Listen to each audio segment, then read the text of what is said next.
Il est 10 heures ici à Paris. Bonjour à toutes et tous et bienvenue dans Parlons-en, votre rendez-vous avec l'info qui prend son temps. Voici les titres de ce mardi. La course contre la montre en France avant le premier tour des législatives le 30 juin. À gauche, écologistes, socialistes, insoumis et communistes actent le principe de candidature unique. Quelques milliers de leurs partisans ont manifesté hier soir, notamment à Paris. À l'extrême droite, on croit à la victoire dans moins de 3 semaines. Le patron du Rassemblement national, Jordan Bardella, veut rassembler autour de lui la droite souverainiste et républicaine. Emmanuel Macron, lui, répondra tout à l'heure aux questions des journalistes lors d'une conférence de presse, alors que son Premier ministre, Gabriel Attal, est porté disparu. En tout cas, on ne l'a plus vu depuis dimanche. L'Ukraine également à la une de ce mardi, au cœur de plusieurs sommets internationaux cette semaine. Un G7 en Italie, une conférence pour la paix en Suisse et aujourd'hui à Berlin, en Allemagne, une réunion autour de la reconstruction. Dans ce pays toujours en guerre, des chercheurs estiment le coût des travaux pour remettre l'Ukraine sur les rails à 500 milliards de dollars. Et dans Parlons-en, aujourd'hui, on prend le temps de comprendre en quoi ces deux événements sont reliés. La poussée de l'extrême droite, non seulement en France, mais aussi en Allemagne, et la poursuite de la guerre en Ukraine pourrait-elle remettre en cause l'indéfectible soutien affiché jusqu'ici par Paris ou par Berlin à Kiev. Mes invités, Nicolas Tencer, Elsa Vidal et Manon Kérouï-Brunel. On a beaucoup de choses à se dire, c'est Parlons-en et c'est parti.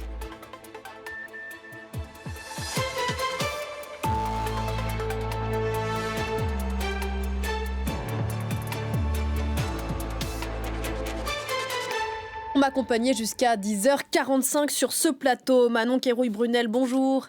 Et merci beaucoup d'être là. Vous êtes grande reporter à Paris Match. Elsa Vidal, bonjour. Bonjour. Vous êtes ici chez vous, rédactrice en chef de la rédaction en langue russe de Radio France Internationale RFI. Et Nicolas Tencer, bonjour Nicolas. Bonjour. Enseignant à Sciences Po Paris, auteur de Notre guerre, le crime et l'oubli, pour une pensée stratégique, qui est sortie aux éditions de l'Observatoire 2024. Elsa, j'ai oublié de parler de votre dernier livre. Dites-moi le titre. La fascination russe. La fascination. Complaisance vis-à-vis de la Russie. Merci beaucoup. Avant de vous entendre sur le sujet qui nous occupe ce matin, on va prendre la direction de l'Ukraine. Justement, retrouver Gulliver Krag à Kiev. Bonjour Gulliver. Volodymyr Zelensky, on le voyait à l'instant, est à Berlin en Allemagne. Il a rencontré ce matin le chancelier Olaf Scholz. Il va participer à cette réunion sur la reconstruction. Qu'est-ce qu'on en attend depuis Kiev ? Alors, cette réunion sur la reconstruction se passe sous un ombre, je pense, qui est l'absence de Mustafa Naïm.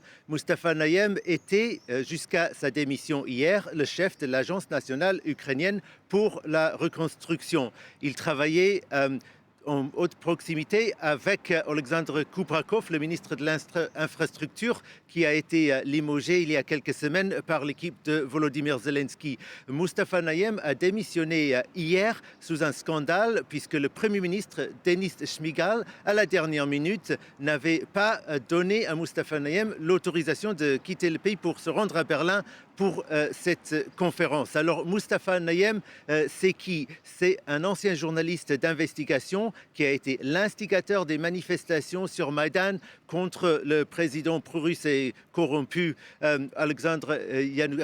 Viktor Yanukovych. Alexandre, c'était son fils qui était d'ailleurs encore plus corrompu. Donc Mustafa Naïm, c'est vraiment quelqu'un qui a la réputation de lutter contre la corruption. Dans sa lettre de démission, il dit qu'en fait, cela faisait plusieurs mois que, selon lui, le gouvernement essayait d'entraver ses travaux, de mettre en place des obstacles bureaucratiques absurdes, de faire tout en sorte pour ternir sa réputation et pour le pousser à la démission. Finalement, c'est arrivé hier. Alors, on va voir si les partenaires occidentaux de l'Ukraine peuvent encore afficher une confiance et donner l'argent qui est tellement nécessaire pour cette reconstruction. Ce n'est pas depuis hier, mais depuis le début de tout ce débat sur la reconstruction en Ukraine que les inquiétudes sur la corruption planent sur tous ces projets de reconstruction, parce que clairement l'afflux d'argent crée des opportunités et régulièrement les excellents médias anticorruption en Ukraine dévoilent des petits scandales par-ci par-là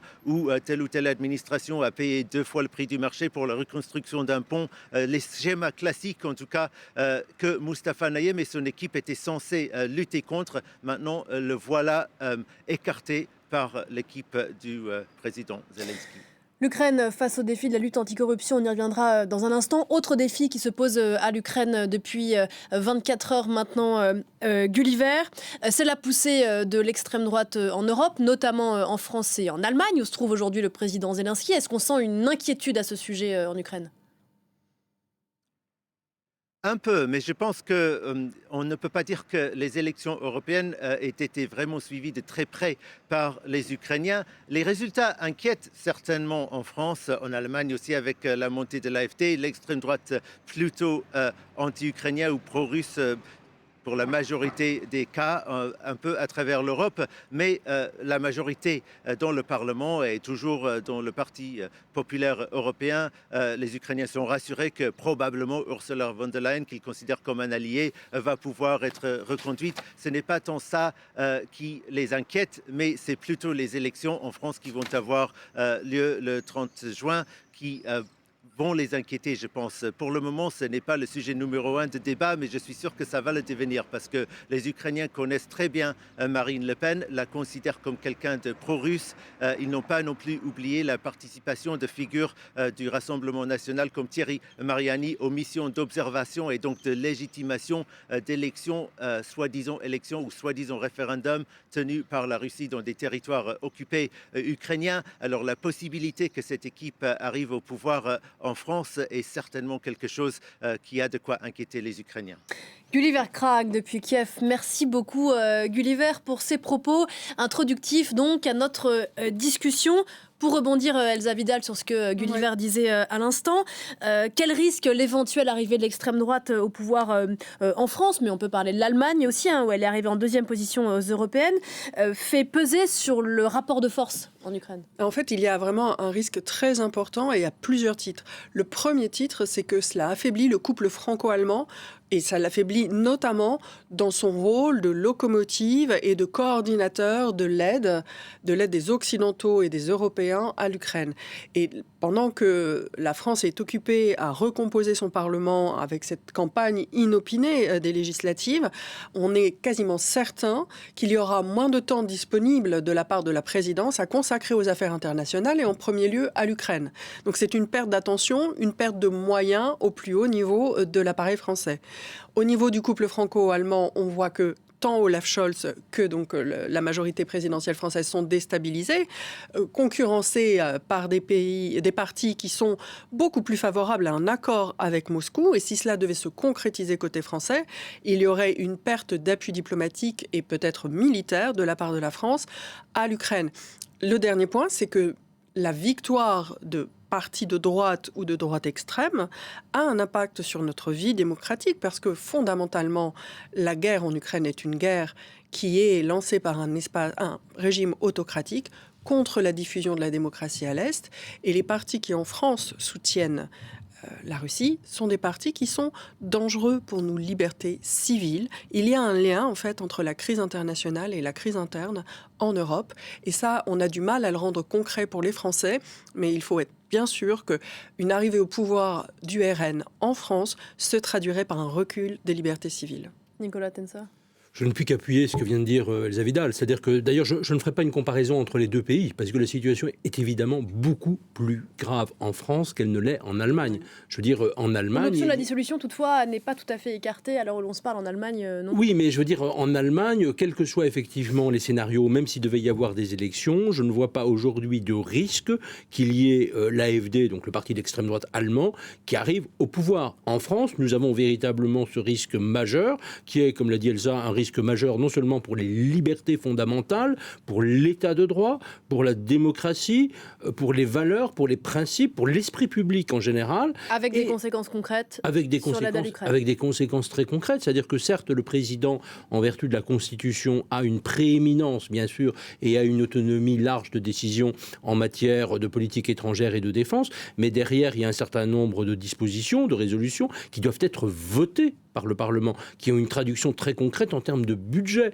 Et qu'est-ce que ça voudrait dire si on avait un gouvernement d'extrême droite? Qu'est-ce que ça voudrait dire pour le budget d'armement et notamment la partie dévolue à l'Ukraine? Qu'est-ce que ça voudrait dire pour les crédits pour la reconstruction? Je veux dire, on aurait qui également, parce que rappelons-nous les expériences de cohabitation au Conseil européen, on aurait un couple entre le président Macron et un Premier ministre ou une Première ministre d'extrême droite. Je veux dire, l'image de la France, la crédibilité de la France en Europe et dans le monde serait extrêmement affaiblie. D'ailleurs, les premiers signes qu'on a vus sur les marchés financiers sont aussi un indicateur de cela. Je veux dire, ce serait une catastrophe. Je pense que pour le pays en tant que tel, pour la puissance de la France, pour sa réputation, sa crédibilité, ce serait une catastrophe sans précédent. Mais ce qui nous intéresse aujourd'hui, ce serait d'éventuelles conséquences sur ce conflit ukrainien. Je me permets de redéfinir le cadre de notre discussion aujourd'hui.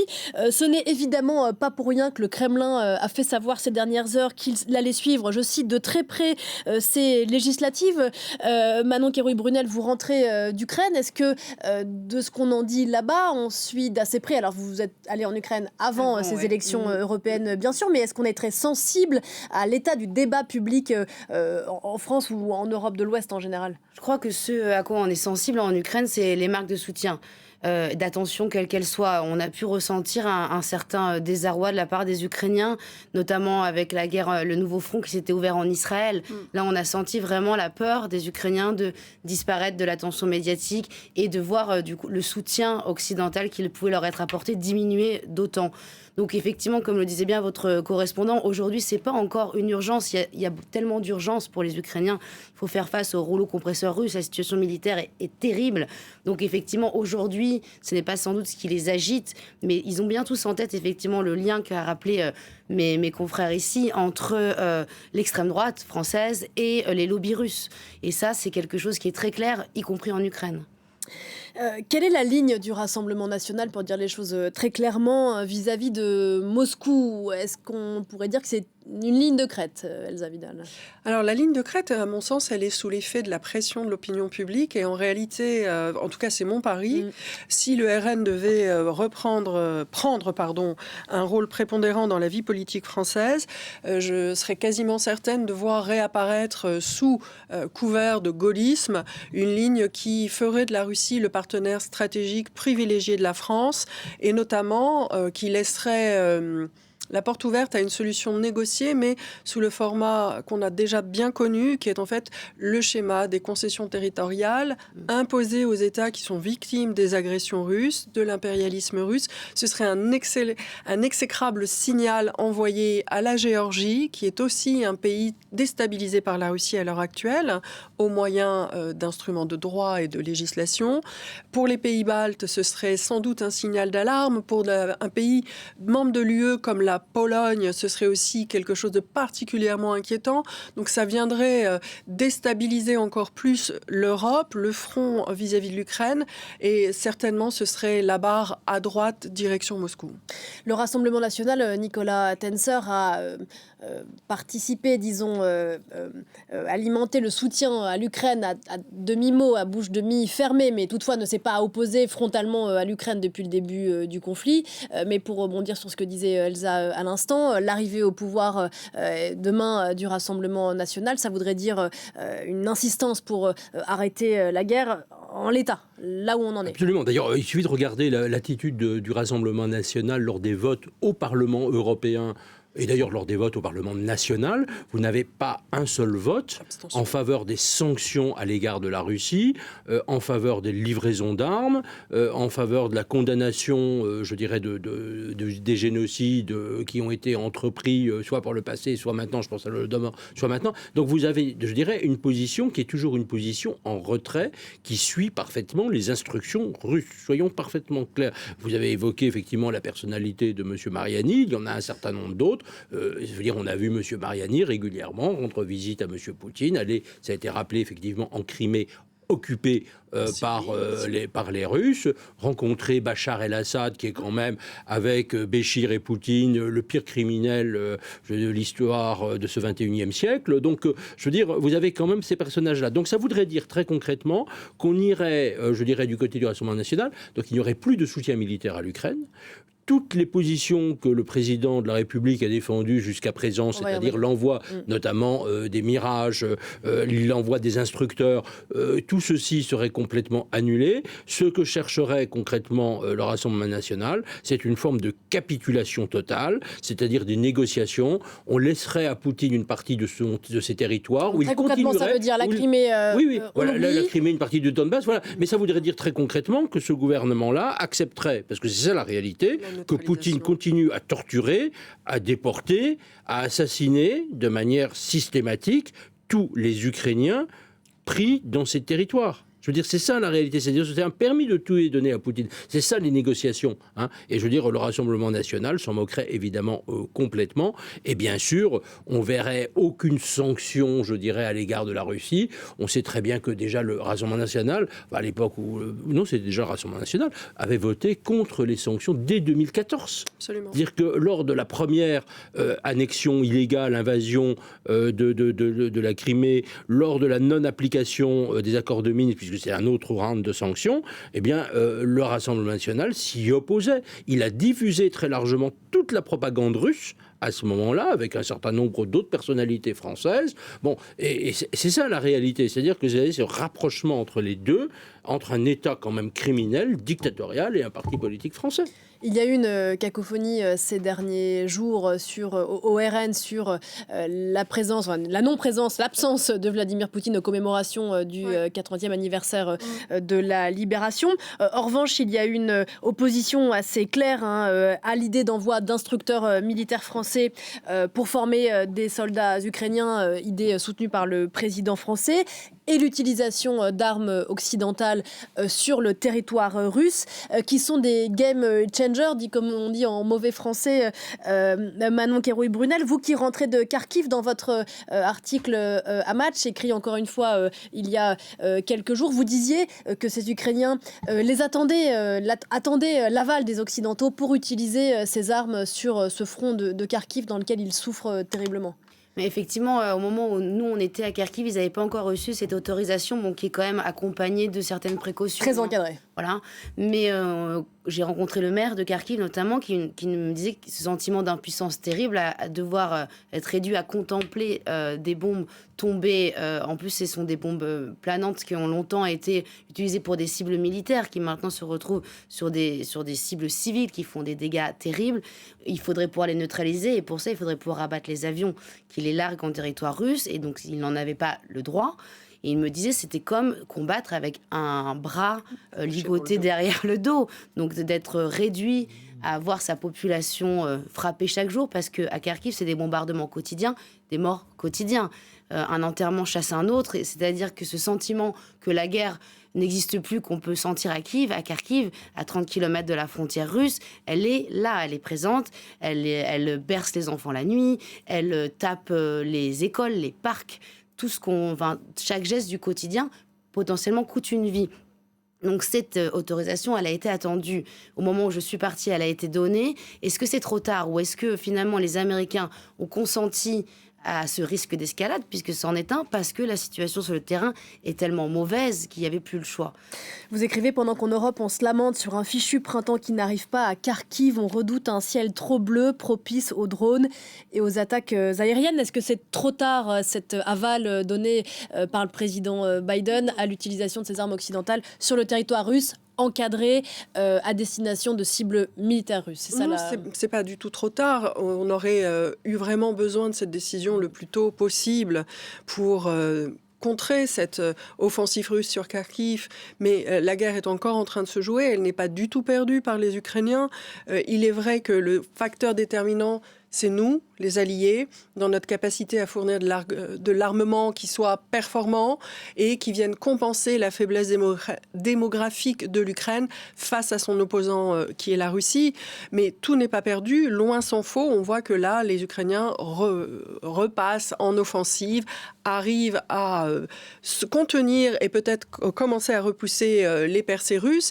Mais chaque seconde, chaque mois, chaque semaine perdue coûte des vies Et c'est très important de le comprendre, d'autant plus que la poussée du régime russe, je le redis, est une poussée contre la démocratie, contre l'extension du modèle démocratique. Et c'est pourquoi, si le RN passait au pouvoir, il promouvrait une paix factice qui se ferait au bénéfice de la Russie et qui entraînerait d'autres guerres dans notre proximité. Et pour les électeurs qui sont sensibles au RN pour des questions strictement intérieures, de politique strictement intérieure française, et ça s'entend très bien, cela veut dire aussi une dépendance accrue aux ressources énergétiques russes, une capacité, une vulnérabilité accrue à la Russie, qui veut dire que dans le futur, si nous avions une dispute politique avec eux, à nouveau, nous serions d'autant plus exposés à des activités hostiles. La Russie, à l'heure actuelle, poursuit des activités hostiles vis-à-vis de la France. Croire qu'en concluant une paix avec la Russie, on serait protégé, c'est se tromper. Nicolas Tensa. Alors je pense qu'il y a deux choses là-dessus. Il y a la première chose, c'est effectivement, c'est très bien d'avoir ces armes. C'est très bien enfin d'avoir cette autorisation évidente, je dirais, de frapper le territoire russe avec nos armes, parce que c'est de là que partent les missiles. On pourrait parler de territoire au sens de terrestre, mais il faudrait parler aussi de l'espace aérien, parce que vous avez aussi tout l'ensemble des missiles qui sont tirés depuis les avions russes vers Kharkiv, vers d'autres villes ukrainiennes. Et ça, je pense qu'il faut être très clair. D'ailleurs, j'ai vu des propos, je dirais, assez éloquents, heureusement, mais qui sont un changement de ton du porte-parole de la Maison-Blanche, qui a dit maintenant, ben oui, bien sûr, on peut frapper aussi les avions avec les armes occidentales, les missiles, qu'ils soient tirés depuis le sol ou depuis les airs. Donc c'est très bien. Mais c'est vrai que si nous l'avions fait plus tôt, nous étions quand même quelques-uns à le demander déjà depuis plus d'un an et demi, on aurait sauvé des dizaines de millions de vies, de milliers de vies. Je pense que c'est ça la réalité. La deuxième chose, moi je l'ai vu encore il y a une semaine quand j'étais acquis dans les discussions, il y a quand même des fortes interrogations sur la stratégie occidentale. Tout le monde dit oui, bon, maintenant au moins ça s'est levé, ces lignes rouges commencent à sauter, c'est très bien. Mais quelle est véritablement la position des alliés, des États-Unis, de l'Allemagne, de la France, etc. Est-ce que le but, c'est de protéger l'Ukraine, et effectivement, avec les armes nouvelles qui vont arriver, on va mieux protéger l'Ukraine, c'est très bien, mais est-ce que c'est vraiment aller jusqu'au bout de la reconquête de l'ensemble des territoires? Et c'est vrai qu'on a quand même vraiment des doutes sur les buts de guerre, appelons-les ainsi, que les alliés se sont fixés. Aujourd'hui, les Ukrainiens vont avoir plus d'armes pour résister, pour repousser les offensives, en tout cas jusqu'en décembre, janvier. Après, on verra s'il y a un autre paquet américain. Oui, parce qu'il y a aussi l'inconnu de la présidentielle américaine qui n'est pas un petit. Mais ils n'ont pas assez d'armes. Ils n'ont pas assez d'armes pour lancer des contre-offensives majeures. C'est ça aussi la réalité. Pour revenir à la guerre à hauteur d'homme, Manon Kérouï-Brunel, c'est ce que vous faites pour Match. Vous étiez à Kharkiv quelques jours après que ce centre commercial a été visé par... Le jour même, visé par une frappe russe. Ça dit aussi beaucoup de cette guerre et de cette Russie qui frappe délibérément des cibles civiles, à moins qu'elle présente ça comme une cible stratégique. Il faut essayer de le faire, de dire que c'était un dépôt d'armes. Voilà, et vous dites dans ce reportage, quelques pages plus loin, il y a une très belle photo, voilà, la photo de ce cimetière qui dit deux choses. Un, que le nationalisme ukrainien semble immortel, parce qu'il y a des drapeaux partout, dites-vous. Et deux, que le tabou de ce que coûte cette guerre à l'Ukraine est encore immense. Comment l'expliquer ? Les pertes militaires sont un secret extrêmement bien gardé, mais des deux côtés. Ce qu'on sait effectivement, c'est que la démographie est plutôt du côté russe et que les calculs en termes de pertes humaines ne sont pas du tout les mêmes d'un côté et de l'autre. La Russie, pour arracher un petit pan de territoire, est prête à sacrifier des milliers de vies. L'Ukraine, jusqu'à présent, essaye d'être la plus économe possible avec ses soldats. On sait aussi que de plus en plus, cette nouvelle loi de conscription pose problème. C'est Rappelez-nous la modification. En fait, c'est une nouvelle vague de conscription. Donc, elle a été élargie à d'autres catégories d'âge et d'hommes. Et c'est un secret qui commence à être un petit peu levé. Du coup, la fuite. Des déserteurs, on sait qu'on a à peu près 1 millier par mois en ce moment qui essayent de sortir du pays.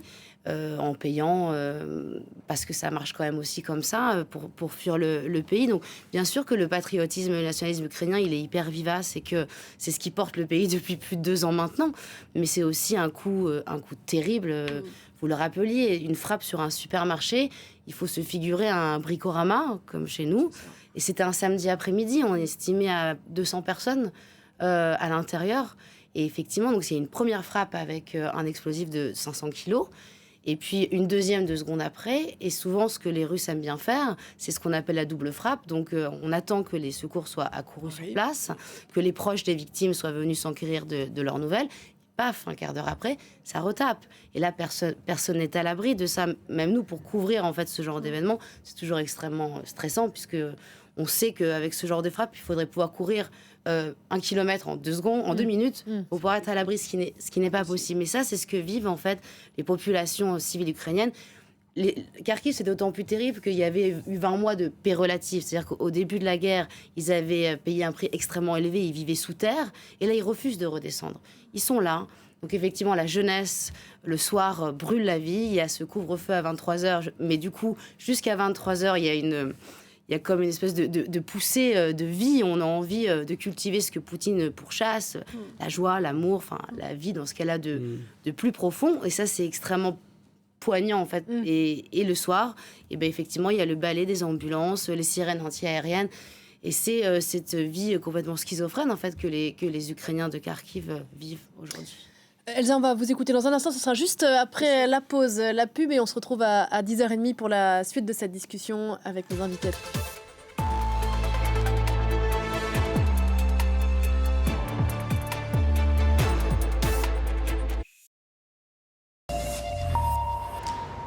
10h30 sur l'antenne de France 24. Nous sommes dans Parlons-en aujourd'hui autour de l'Ukraine et de l'éventuel risque que l'arrivée de l'extrême droite au pouvoir fait peser sur la suite du conflit. On en parle ce matin avec vous, Elsa Vidal. Rebonjour Elsa, rédactrice en chef de la rédaction en langue russe de RFI. Manon Kérouï-Brunel, rebonjour, grande reporter à Paris Match. Et avec vous, Nicolas Tenser, enseignant à Sciences Po Paris et auteur de Notre guerre, le crime et l'oubli pour une pensée stratégique, qui est sorti aux éditions de l'Observatoire il y a quelques mois. On parlait juste avant la pause. Nicolas Tenser, vous évoquiez à l'instant, vous questionniez plutôt sur les buts de guerre des alliés aujourd'hui de l'Ukraine. On l'a dit, ces alliés franchissent peu à peu des tabous. L'Allemagne, où se trouve aujourd'hui Volodymyr Zelensky, en est un bon exemple. Des tabous, des dominos sont tombés les uns après les autres. Celui de l'utilisation des armes occidentales sur le territoire russe en est-on. Est-ce que d'une certaine façon, peut-être Elsa Vidal, est-ce que cette façon d'abattre les cartes les unes après les autres est une bonne façon d'avancer, ou est-ce que ça n'a pas ralenti l'action ? Ça a terriblement ralenti l'action, et ça surtout, ça ne collait pas avec le mouvement de la guerre. C'était peut-être nécessaire au sens où on a quand même franchi ces obstacles, ou ces lignes rouges, les unes après les autres, de manière très rapide, beaucoup plus rapide que d'habitude. Les pays européens sont en capacité de se mettre d'accord entre eux. Néanmoins, sur le terrain, ça ne répondait pas aux impératifs militaires. Et ça a laissé l'initiative. Et ça a laissé l'initiative à la Russie. Et ça explique aussi ce qu'on évoquait tout à l'heure, c'est-à-dire parfois dans la mobilisation en Ukraine, des jeunes hommes qui se soustraient à la mobilisation, non pas parce qu'ils ne veulent pas la victoire de l'Ukraine ou ils ne veulent pas se battre, mais ils veulent se battre avec un armement qui leur donne une chance de survivre et pas se sacrifier simplement, faire le sacrifice de leur jeunesse ou de leur vie pour leur pays qu'ils peuvent aimer et une guerre qu'ils soutiennent, mais pas en ayant les mains vides face à l'artillerie russe qui, elle, a su faire main basse sur différents stocks auprès de ses alliés. Donc il y a une difficulté pour nous à répondre à l'impératif militaire en temps et en heure. J'espère qu'on va s'améliorer. Je pense qu'on s'améliore, mais ça reste une course contre la montre. Alors à ce propos, on voit à l'antenne des images d'Olaf Scholz, qui reçoit ce matin Volodymyr Zelensky à Berlin pour cette conférence sur la reconstruction. Olaf Scholz qui exhorte les Occidentaux à renforcer la défense aérienne de l'Ukraine, qui dit qu'il n'y aura pas de paix dictée par Poutine. Pour rebondir sur ce qu'on disait tout à l'heure, l'Allemagne, Nicolas Tenser, c'est un bon exemple d'un allié qui a fait tomber les tabous les uns après les autres et qui est aujourd'hui de facto le premier allié de l'Ukraine. De l'Ukraine. Cette conférence sur la reconstruction, 500 milliards de dollars pour remettre l'Ukraine sur les rails. Est-ce que c'est pas trop tôt ? Alors, je pense qu'il y a deux choses. Alors, d'abord, sur l'Allemagne elle-même, elle a été quand même extrêmement suiviste. Je veux dire, heureusement, maintenant, les tabous sont tombés, donc c'est très bien. J'ai l'impression que le chancelier Olaf Scholz a compris. En même temps, il ne donne toujours pas, alors que c'est une demande forte des Ukrainiens, les Taurus, c'est-à-dire des missiles à longue portée particulièrement efficaces à l'Ukraine. Ça, c'est quand même une limite. C'est-à-dire que ce tabou-là, du côté allemand, n'est pas tombé, alors qu'un certain nombre de partenaires de la coalition, mais aussi de l'opposition de la CDU, victorieuse aux élections régionales, le demandent.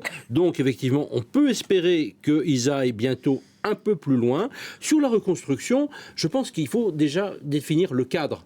Je pense que ça, c'est très important. Il y a des méthodes, il y a des questions, effectivement, aujourd'hui, de planification des ressources. Donc, sur ce plan-là, c'est très important. Je pense qu'il y a aussi un certain nombre de choses que les Ukrainiens, grâce à notre aide, peuvent faire. Et je crois que ça aussi, c'est fondamental. C'est-à-dire que déjà, il y a quand même des infrastructures qu'on peut réparer et qu'il faut réparer. Je veux dire, même s'il y a des risques de bombardement, c'est essentiel. Je veux dire, la dernière fois, vous l'avez dû le connaître, quand vous allez en Ukraine, je dirais, vous avez des coupures d'électricité qui sont de plus en plus longues. Oui. Cet hiver, elles risquent d'être catastrophiques avec des conséquences beaucoup plus lourdes en termes de chauffage. Je veux dire, on va donner quand même maintenant les missiles pour protéger l'Ukraine, je dirais, des attaques russes. Et c'est à ce moment-là qu'il faut déjà maintenant reconstruire. D'ailleurs, la France, lors de la visite du président Zelensky à Paris, a clairement fait un certain nombre d'annonces. Vous avez un envoyé français spécial pour la reconstruction, Pierre Heilbronn, qui travaille vraiment de manière extrêmement étroite avec les Ukrainiens pour un certain nombre de mesures de ce type. Donc, je pense que ça, c'est vraiment quelque chose qu'il faut évidemment qu'il faut faire. Et il y a une certaine urgence même à commencer à poser ce cadre.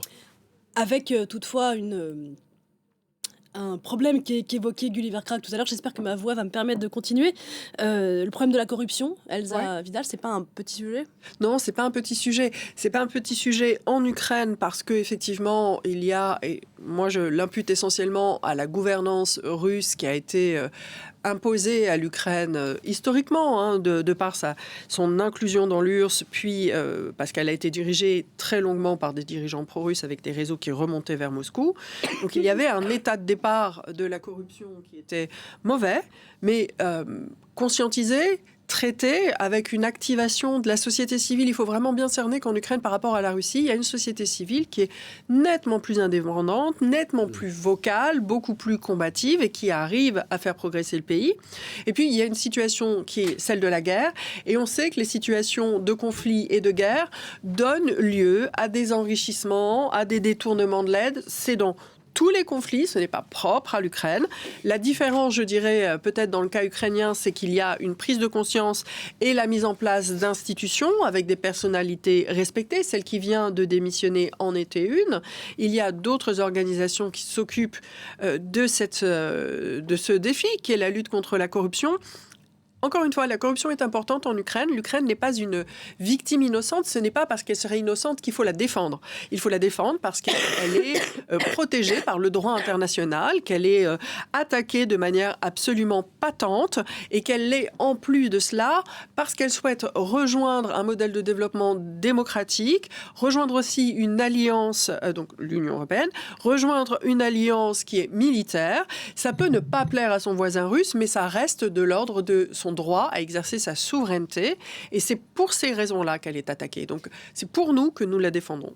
Manon Kérouï-Brunel, ces profiteurs de guerre qui existent bien sûr, qui existaient bien avant le conflit en Ukraine, et pas qu'en Ukraine d'ailleurs, vous les avez vus sur le terrain, ou vous en avez vu les conséquences, vous en avez vu les victimes ? Vous me parlez des crimes de guerre et des viols ? Non, les profiteurs de guerre, ceux qui peuvent détourner des moyens, profiter de la corruption.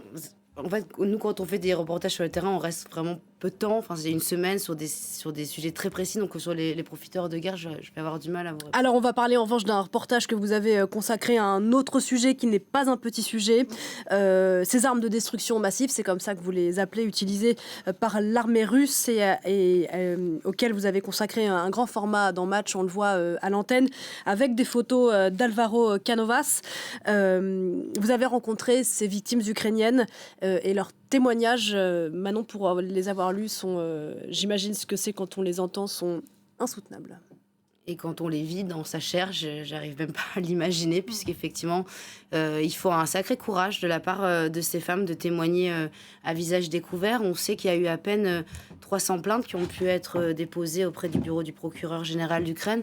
Quand on sait l'ampleur du phénomène, c'est très peu.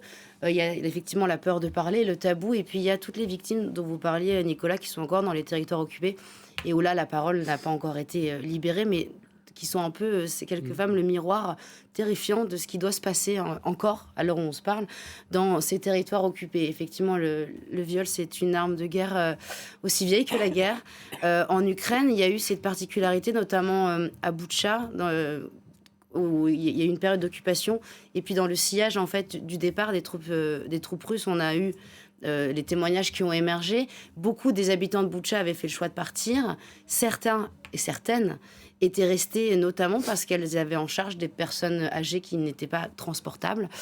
Et je raconte notamment le cas d'une mère qui est restée s'occuper de sa jeune fille et de sa vieille maman, et dont la maison est devenue un peu le quartier général d'un groupe de soldats russes, et qui lui ont assez rapidement dit on va vérifier si ta fille est bien vierge. On parle d'une jeune fille de 16 ans. Et la mère donc s'offre à la place de sa fille en disant je me sacrifierai autant de fois que nécessaire, mais vous ne touchez pas à ma fille. Donc elle explique qu'elle en vient au point où les soldats font la queue, comme pour aller aux toilettes, c'est ces mots. Elle subit ça pendant des semaines, et puis les Russes s'en vont, Boutcha est libéré, les voisins reviennent, et là c'est la double peine, parce qu'après on l'accuse de collaboration. On lui dit mais comment toi tu as pu survivre alors que tant sont morts, pourquoi ta maison est restée intacte, sinon au prix de compromission. Et donc là, elle est accusée de collaboration, elle doit se soumettre à une enquête de police, qui dans le même temps en fait la reconnaît comme victime de crimes de guerre, donc c'est cette justice en temps de guerre qui est toujours assez ubuesque. Elle se soumet au détecteur de mensonges. Finalement, elle est blanchie. Les voisins ne changent jamais d'avis. Quand moi j'arrive à Boutcha, on l'appelle encore la pute collaboratrice. Et 3 mois avant notre rencontre, en fait, sa fille est morte. On l'a retrouvée sur les voies sous le train. Donc, suicide, accident. A-t-elle été poussée? Et c'est vrai que c'est cette double peine des femmes ukrainiennes, et cette guerre à hauteur d'hommes et de femmes que vous évoquiez, elle est très importante. Évidemment que là, on est dans des grands débats et des urgences géopolitiques et militaires. Mais se rappeler effectivement pour les populations civiles, c'est extrêmement important. Nicolas ? Mais je pense que ce témoignage est absolument essentiel, parce que je crois que ce qu'il faut d'abord rappeler quand on voit l'action des Russes en Ukraine, comme avant leur action en Tchétchénie, en Syrie, où justement l'exemple, vous savez, de la double frappe, a été expérimenté de manière systématique par les Russes en Syrie, c'est d'abord parler des crimes. Je pense qu'on ne comprend pas à cette guerre, et chaque fois je reviens à cette question, le fait que la Russie commet des crimes et que le crime est le vrai message qu'elle envoie au monde. C'est-à-dire qu'elle veut détruire véritablement non seulement la société ukrainienne, les femmes ukrainiennes, les hommes ukrainiens, les enfants ukrainiens. Vous avez des témoignages aussi d'enfants qui ont été abattus sous les yeux de leurs parents. Et c'est pour ça que quand vous voyez un certain nombre de partis, de personnalités, qui sont prêts d'une certaine manière à s'accommoder de ce régime qui commet les pires crimes contre l'humanité, des crimes de génocide, puisque la déportation d'enfants, c'est un crime de génocide en vertu de la Convention du 9 décembre 1948. Vous vous dites, mais il y a quelque chose qui ne va pas. Et je trouve que chaque jour, les dirigeants politiques de tous les pays démocratiques devraient rappeler cette première réalité. Celle que vous avez rappelée, dont effectivement ces femmes dont vous avez recueilli le témoignage disent quelque chose. C'est ne pas... Parce que certains disent, vous savez, en géopolitique ou dans la géostratégie, oui, mais il ne faut pas être sensible, il ne faut pas s'émouvoir. Mais je pense qu'à un certain moment, si, précisément, parce que c'est aussi une information sur la stratégie même du régime que l'on combat. C'est pas quelque chose qui est neutre en termes géopolitiques. C'est une explication, c'est une information sur son avenir, sur ce qu'il veut, sur son projet. Et c'est pour ça que parler toujours du crime, il faut le faire sans arrêt. Et merci beaucoup pour ça. Et pour cela, je pense que effectivement, ça pointe quelque chose de très important qu'il ne faut pas passer sous silence, qui est que si la Russie brutalise à ce point, d'ailleurs ses propres soldats et sa population, parce que le modèle social russe et le modèle politique russe est un modèle extrêmement autoritaire et brutal vis-à-vis des citoyens. C'est un État qui ne protège pas en termes social ses citoyens. La manière de gérer la population est brutale. Il serait idiot de croire qu'en adoptant ce type de partenaire, d'abord celui-ci nous pardonne de l'avoir contré, d'avoir agi en adversaire avec lui, et nous traite bien quand il n'est pas déterminé à traiter bien sa propre population. On ne peut pas souhaiter avoir ce type d'allié et s'imaginer que cela va améliorer les conditions de vie de la population française. Non, ça améliorera peut-être les conditions de vie de ceux qui seront les partenaires en affaires politiques et économiques de la Russie, mais pas de la population. Les Russes moyens, les Russes les plus faibles, sont des Russes qui passent leur temps à prévoir les stratégies pour survivre économiquement, non pas en comptant sur l'État, mais en se protégeant de l'action de l'État. C'est pas du tout la situation des citoyens français. Juste une seconde, puisque vous parliez aussi des femmes, songeons qu'en Russie, par exemple, vous avez la dépénalisation votée par Poutine des violences conjugales. Bien sûr, c'est très important de le rappeler. C'est un signe, voilà. Il s'est opposé le seul moment où les violences domestiques ont été criminalisées en Russie. C'était violemment combattu par le président et sa majorité. Et c'est le seul pays du Conseil de l'Europe, lorsque la Russie y était encore, qui n'avait pas de législation pour s'opposer aux violences domestiques. Aujourd'hui encore, on renvoie ces femmes dans leur foyer. Les meurtres sont extrêmement retentissants, parfois plus que des meurtres, des sévices. Il y a une jeune femme qu'on a amputée des 2 mains. Il y a eu des affaires retentissantes parce que c'est un régime qui rétablit le patriarcat dans sa forme la plus... La Russie, faut-il le rappeler, qui interdit toujours, sauf erreur de ma part, de qualifier de guerre ce qu'il se passe en Ukraine et qui a toujours, Manon, je le dis sous votre contrôle, fermé ses frontières aux journalistes étrangers, impossible de raconter ce qui se passe en Russie ou à disons, ou alors très compliqué, sous condition. Mais effectivement, ceux qui fréquentent un peu trop l'Ukraine sont persona non grata en Russie. Merci infiniment à vous trois, Manon Kérouï-Brunel. On vous lit dans Paris Match régulièrement. J'imagine que vous retournerez en Ukraine raconter cette guerre à hauteur d'hommes et de femmes. C'est important. Elsa Vidal, vous êtes ici chez vous. Merci beaucoup d'avoir traversé la passerelle. Rédactrice en chef de la rédaction en langue russe de RFI. Nicolas Tencer, La fascination russe, qui est sorti chez Robert Laffont. Et Nicolas Tencer, Notre guerre, le crime et l'oubli pour une pensée stratégique. On en avait parlé ici même il y a quelques mois ensemble aux éditions de l'Observatoire. Merci infiniment à tous les trois. Paris Direct continue tout de suite. On se retrouve. Qu'est-ce que je dis Paris Direct? Parlons-en. Tout de suite, c'est notre focus qui nous emmène dans les écoles sur un tout autre sujet. Des écoles au Canada qui sont en guerre contre les réseaux sociaux. On se retrouve juste après.